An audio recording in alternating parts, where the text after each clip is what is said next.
کچھ کو چبا کر کھاتے ہیں، کچھ کو چوس کر کھاتے ہیں۔ تو اللہ تعالیٰ نے اتنا وسیع دسترخوان بچھایا ہے جو کہ اس کے منعم ہونے پر دلالت کرتا ہے، اور حیرانگی بھی ہوتی ہے انسان کی کہ اتنی چیزیں جو دنیا میں اللہ تعالیٰ نے ہمیں دی ہیں۔ منعم، آپ کو یاد ہوگا کہ ہم نے جب لفظ رب کو ڈیٹیل میں پڑھا تو اسے کیا مانا ہے، تو منعم بھی ایک معنوں میں سے تھا جو انعام دینے والا ہوتا ہے۔ اور پھر دیکھیں ہر سبزیوں اور پھلوں کو اللہ نے پیک کر کر کے دیا ہے ہمیں۔ تو انسان کی ضرورت صرف اللہ نے ضرورت نہیں دیکھی، بلکہ اس کی اسٹیٹک سینس کو بھی بڑے اچھے طریقے سے کیٹر کیا ہے اللہ تعالیٰ نے۔ دوسری بات یہ ہے کہ یہ سارا ساز و سامان اور نعمتیں جن سے ہم صبح و شام فائدہ اٹھاتے ہیں، یہ ہم پر ایک ذمہ داری بھی عائد کرتی ہے۔ اور وہ ذمہ داری کیا ہے کہ ہم یہ بات یاد رکھیں کہ جس نے ہمارے لیے یہ سب کچھ بنایا ہے، ایک دن وہ ان نعمتوں کا حساب بھی لے گا۔ تو ساتھ ان نعمتوں کا حق ادا کرنے کی بھی یاد دہانی اللہ نے کروائی ہے کہ ہم نے ان نعمتوں میں جو اللہ نے ہمیں دی ہیں، اللہ کے ان بندوں کو بھی شریک کرنا ہے جو اس تک اس طرح سے رسائی نہیں رکھتے، اور یہی پھر نعمتوں کا شکر ادا کرنا ہوگا۔ تیسرا پوائنٹ اس میں سے یہ نکلتا ہے کہ کائنات کے مظاہر میں ہمیں اختلاف نظر آتا ہے، جیسے کہ دن اور رات دیکھیں مختلف ہیں، گرم سرد الگ الگ ہے موسموں میں، مگر پھر بھی ان میں ہم آہنگی ضرور ہے، کوارڈینیشن ہے آپس میں۔ ہوا، پانی اور مٹی ایک ہی ہے، مگر ان میں سے جو اجناس کی ورائٹی ہمارے پاس آ رہی ہے وہ ڈائیورس ہے۔ تو جس خالق نے ہمارے اندر کاربوہائیڈریٹس اور پروٹین اور وائٹامن کی ضرورت رکھی ہے، اندر ہمارے جو رکھی ہے ضرورت، اس کو پورا کرنے کا انتظام کہاں کیا ہے اس نے؟ باہر کی دنیا میں۔ تو یہ چیز بھی خالق کے ایک ہونے، اس کے وحدہ لا شریک ہونے پر دلیل ہے۔ تو عبادت کے لائق بھی پھر وہی ہوا نا۔ اور ایک اور پوائنٹ کہ جس رب نے جسمانی ضرورتوں کے پورے ہونے میں کوئی کسر نہیں اٹھا رکھی، کیا اس نے انسان کی روحانی ضرورت کے بارے میں اس کو پورا کرنے کا کوئی انتظام نہیں کیا ہوگا؟ تو یہ تو اسے اپنی نعمتوں کو یاد کرا دیا، اور ہمیں مختلف طرح کی باتیں جو ہیں وہ سمجھ میں آ گئی کہ اللہ تعالیٰ کیا کہنا چاہ رہے ہیں ان نعمتوں کو یاد کروا کر۔ آگے اللہ تعالیٰ فرماتے ہیں کلوا من ثمرہ اذا اثمر وآتوا حقہ یوم حصادہ، کھاؤ اس کے پھلوں میں سے جب وہ پھل لائے، اور اس کا حق دو اس کی کٹائی کے دن۔ تو ان نعمتوں کو استعمال کرنے کا حکم ہے کہ کھانے کی چیزیں ہیں تو کھاؤ۔ وہ جو مشرکین مکہ نے کیا تھا کہ یہ نہیں کھانا اور اس کا اتنا کھانا ہے اور اس کا اتنا کھانا ہے، وہ مت کرو، مگر جب تم اپنا پھل اتارو یا فصل کاٹ لو تو اس میں اللہ کا حق ادا کرو۔ حالانکہ آپ دیکھیں مکی صورت ہے، تو یہاں ویسے تو جو میں نے آپ کو پہلے بتایا تھا کہ پیداوار میں سے جو زکوٰۃ دی جاتی ہے اس کو عشر کہا جاتا ہے، اس کی بھی ایک خاص پرسنٹیج ہوتی ہے، تو ویسے اشارہ اسی کی طرف ہے۔ لیکن چونکہ زکوٰۃ کے جو باقاعدہ احکامات ہیں وہ تو مدنی صورت میں آئے ہیں، سورۃ توبہ میں آئے تھے، اور مکی صورتوں میں نہیں ہے، تو یہاں پہ پھر عام صدقہ مراد ہوگا کہ اللہ تعالیٰ کی راہ میں دو اس دن، جس دن تم فصل کو کاٹتے ہو اس کا حق ادا کرو۔ ولا تصرفوا انه لا يحب المسرفين، اور اسراف نہ کرو، بے شک اللہ اسراف کرنے والوں کو پسند نہیں کرتا۔ اسراف کا مطلب کیا ہے؟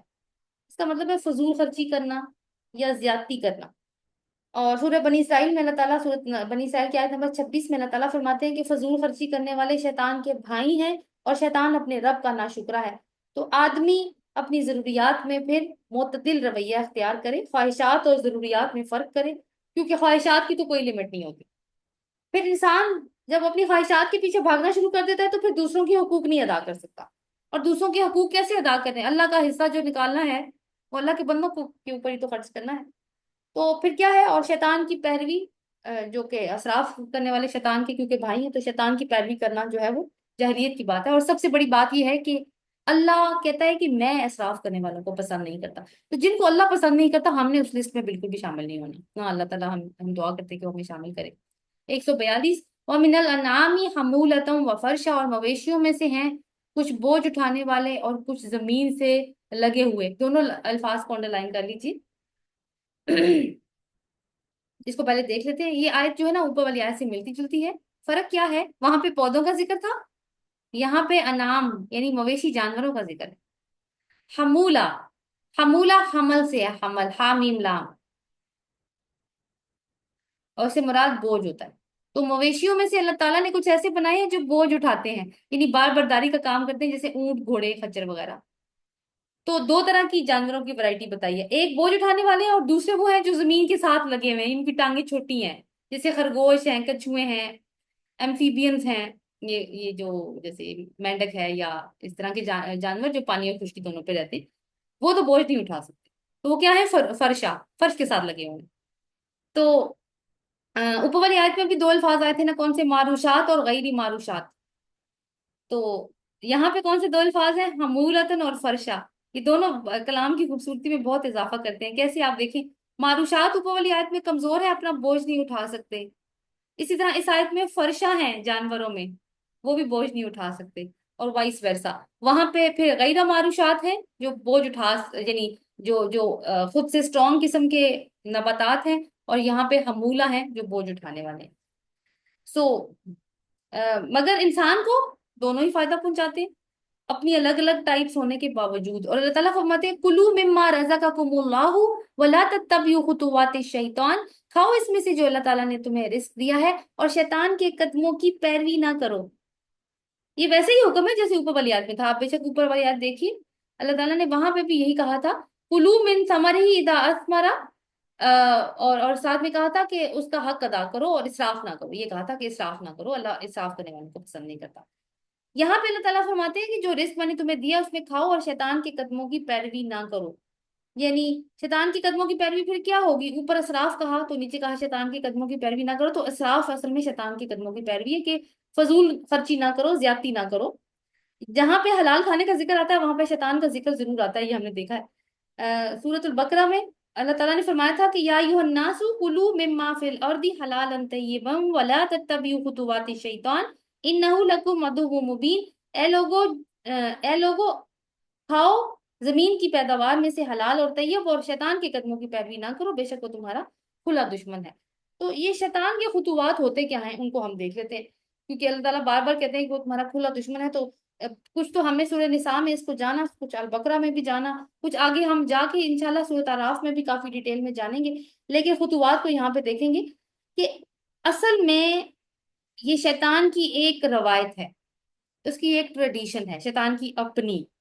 اس نے اپنے شاندار کریئر کا آغاز ہی آدم علیہ السلام کو وہ پھل کھلا کر کیا تھا جس کے بارے میں اللہ تعالیٰ نے منع کیا تھا آدم علیہ السلام اور حوا کو کہ یہ نہیں کھانا. تو اس نے تو اپنا وہ کہتے ہیں کریئر کا آغاز ہی وہاں سے کیا تھا. پھر مگر اسے وسوسہ اندازی کر کر کے یہ پھل آدم علیہ السلام اور حوا علیہ السلام کو کھلا دیا. تو اس کی دشمنی تو انسان کے ساتھ ازل سے ہے اور ہمیشہ رہے گی، اور وہ دشمنی کھلم کھلا کرتا ہے. اس کے وار نظر آتے ہیں لیکن وہ خود نظر نہیں آتا، لیکن وار نظر آتے. کون سے وار؟ سورہ نساء میں ہم نے اس کے واروں کے بارے میں پڑھا ہے. اللہ تعالیٰ نے ہمیں وہاں پہ بتایا ہے کہ وہ دائیں سے بھی حملہ کرتا ہے، بائیں سے بھی، آگے سے بھی اور پیچھے سے. اور بھی مختلف چیزیں ہم نے پڑھی ہیں، تو آپ کو دیکھنے کی اگر آپ کو یاد نہیں تو ہمیں اس کو واپس ریمائنڈ کرنے کی ضرورت ہے. تو اس میٹر میں اس کے خطوات میں وہ اسراف کیا ہے جو اہل مکہ نے کر لیا تھا، آگے جا کے ہم ان میں پڑھنے والے ہیں اگلی آیات میں کس طریقے سے اہل مکہ نے خطوات اور شیطان کی پیروی کی. آیت نمبر 143، ثمانیت ازواج، آج 8 قسمیں ہیں، من الضأن اثنین و من المعز اثنین، بھیڑ میں سے 2 اور بکری میں سے 2. قل آذکرین حرم ام الانثیین ام اشتملت علیہ ارحام الانثیین، کہہ دیجئے کیا دو نر اس نے حرام کیے یا 2 مادہ، یا وہ جو ان دونوں ماداؤں کے پیٹ میں ہے. نبئونی بعلم، مجھے بتاؤ علم کے ساتھ، ان کو تم صادقین اگر تم سچے. تو اللہ تعالیٰ یہاں پہ بتا رہے ہیں کہ مویشیوں کی ثمانیت ازواج کی 8 قسمیں ہیں. اصل میں مویشیوں کی 4 اقسام ہیں، لیکن میل فیمیل ملا کر 8 بن جاتے ہیں. اور مویشی میں انعام میں کیا کیا آتے ہیں؟ بھیڑ، بکری، گائے، اونٹ. یہاں ان کا ذکر موجود بھی ہے دونوں آیات میں، اگلی میں بھی. تو بھیڑ کی 2 قسمیں، بکری کی 2 قسمیں، گائے کی 2 قسمیں، اونٹ کی 2 قسمیں. کیسے؟ میل فیمیل ملا کے 8 ہو گئے. اللہ تعالیٰ نے انہیں 8 کا ذکر کیا. تو اب اللہ تعالیٰ سوال پوچھ رہے ہیں، کیونکہ اہل عرب کی جو فقہ ہے جو انہوں نے خود گھڑی ہوئی ہے، اس میں حلال حرام کے مسائل سخت پیچیدہ تھے. جیسے پیچھے بھی مثال گزری نا کہ مالٹے کا ایک درخت اور کہا جائے کہ آدھے مالٹے حلال ہیں اور آدھے حرام ہیں، تو یہ پیچیدگی ہے نا.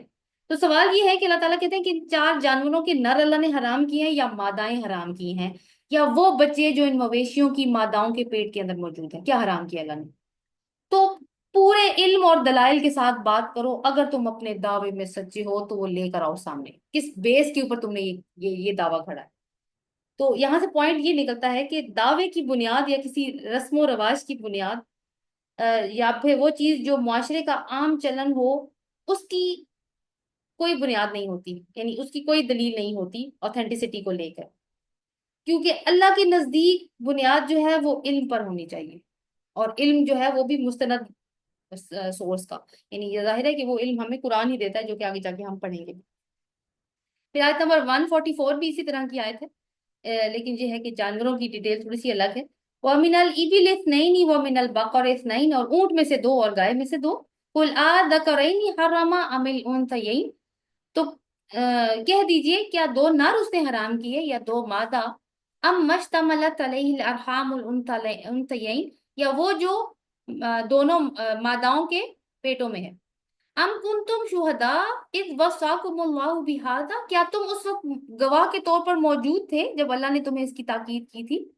فمن اظلم ممن افترى على الله كذبا ليضل الناس بغیر علم، تو کون اس سے بڑا ظالم ہوگا جو اللہ پر جھوٹ گھڑے تاکہ وہ لوگوں کو بغیر علم سے کے بھٹکا دے۔ ان اللہ لا يهدي القوم الظالمین، بے شک اللہ ہدایت نہیں دیتا ان لوگوں کو جو کہ ظالم ہے۔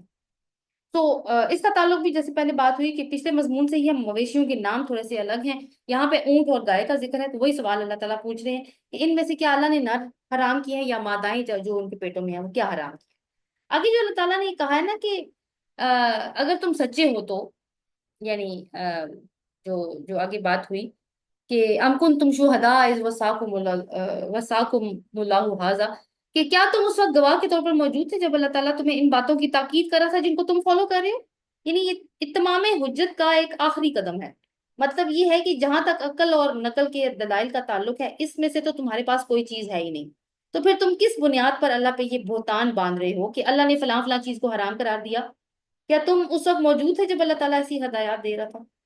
تو تم تو خود گمراہ ہو اور پھر لوگوں کو بھی گمراہ کر رہے ہو۔ اللہ تعالیٰ نے کہا ہے کہ اللہ ظالموں کو ہدایت نہیں دیتا۔ یہ جو ظالم ہے یہ کون ہے یہاں پہ؟ یہ وہی ہے جس کا اوپر فمن اظلم ممن افترى على الله كذبا، یہ وہی ہے جو جھوٹ گھڑنے والے ہیں، اور یعنی جھوٹ گھڑتے ہیں اللہ پہ اور خود تو گمراہ ہیں، لوگوں کو بھی ساتھ میں گمراہ کرتے ہیں، تو اللہ تعالیٰ ایسے لوگوں کو ہدایت نہیں دیتا۔ یہاں پہ مراد تو قریش کی ریلیجیس کلرجی ہی ہے، ان کی یعنی ریلیجیس کلاس ہے، ایلیٹ کلاس، جو کہ اللہ کی مخلوق کو گمراہ کرنے کا کام صرف جھوٹ اور فریب گھڑ گھڑ کے کر رہی ہے۔ تو اس کو عقل سلیم بھی نہیں مانے گی، اور نہ ہی کوئی عقل و شعور والا ایسا کوئی شخص ایسا ہو سکتا ہے عقل و شعور والا جو سوچتا ہو کہ اللہ ایسے احکامات بھی دے سکتا ہے۔ تو یہ آیت ہمیں اہل مکہ کی غیر معقولیت کے بارے میں بتاتی ہے۔ تو پیچھے ان کو چیلنج کیا گیا تھا کہ دلیل لے کر آؤ، اللہ تعالیٰ نے کہا تم سچے ہو تو کوئی دلیل لے کر آؤ۔ تو یہاں اللہ تعالیٰ بتا رہے ہیں کہ اصل میں دلیل آتی کہاں سے ہے۔ تو اگلی آیت دیکھتے ہیں 145، جو ہمارے آج کے لیسن کی آخری آیت ہے۔ قل کہہ دیجئے لا اجد فیما اوحی الی محرما علی طاعم یطعمہ الا ان یکون میتۃ او دما مسفوحا او لحم خنزیر فانہ رجس او فسقا اہل لغیر اللہ بہ، کہہ دیجئے کہ میں نہیں پاتا اس میں جو میری طرف وحی کی گئی ہے کسی کھانے والی چیز کو حرام جسے وہ کھائے، الا یہ کہ وہ مردہ ہو یا بہتا ہوا خون ہو یا خنزیر کا گوشت ہو، تو بے شک وہ ناپاک ہے، یا کسی کسی کے اوپر اللہ کے علاوہ کسی اور کا نام پکارا جائے نافرمانی کے طور پر، تو یہ ساری چیزیں کیا ہیں؟ حرام۔ بعد میں وہی بات آئی ہے فَمَنِ اضْطُرَّ غَيْرَ بَاغٍ وَلَا عَادٍ فَإِنَّ رَبَّكَ غَفُورٌ رَحِيمٌ، تو جو کوئی مجبور کر دیا گیا، نہ ہو وہ سرکشی کرنے والا اور نہ حد سے بڑھنے والا، تو اللہ تعالیٰ بخشنے والا ہے اور نہایت مہربان ہے۔ تو یہ اعلان رسول اللہ صلی اللہ علیہ وسلم سے کروایا جا رہا ہے، اور وہی کی بات کر کے دیکھیں آیت کا سٹارٹ میں نا قُل لَا أَجِدُ فِي مَا أُوحِيَ إِلَيَّ، وہی کی بات کی گئی ہے، وہی کی بات کر کے بات کو واضح کر دیا گیا ہے کہ انسٹرکشنز اللہ تعالیٰ کی طرف سے آتی ہیں اور وہی ملت ابراہیم میں بھی آئی تھی۔ تو 4 چیزوں کا ذکر کیا ہے جو ہم مدنی قرآن میں بھی پڑھ چکے ہیں، کہ وہ کون سی 4 چیزیں ہیں جو اللہ تعالیٰ نے حرام قرار دی ہیں، انہی 4 چیزوں کا یہاں پہ بھی ذکر آیا۔ تو یہ مضمون جو ہے نا وہ سورۃ البقرہ کی آیت نمبر 73 اور سورۃ المائدہ کی آیت نمبر 3 میں بھی گزر چکا ہے، اور آگے سورۃ نحل کی آیت نمبر 115 میں بھی آنے والا ہے، لیکن وہ میں آپ کو ریفرنس کے طور پر پچھلے اس میں لیکچر میں نے آپ کے سامنے رکھی تھی وہ آیت۔ تو سورۃ بقرہ کی آیت اور اس آیت میں اتنا سا فرق ہے کہ وہاں پہ خون صرف کہا اللہ تعالیٰ نے، یہاں پہ خون کے ساتھ مسفوح کا بھی ذکر کیا، یعنی ایسا خون جو بہتا ہوا خون ہو، تو وہ جو ہے وہ جائز نہیں ہے۔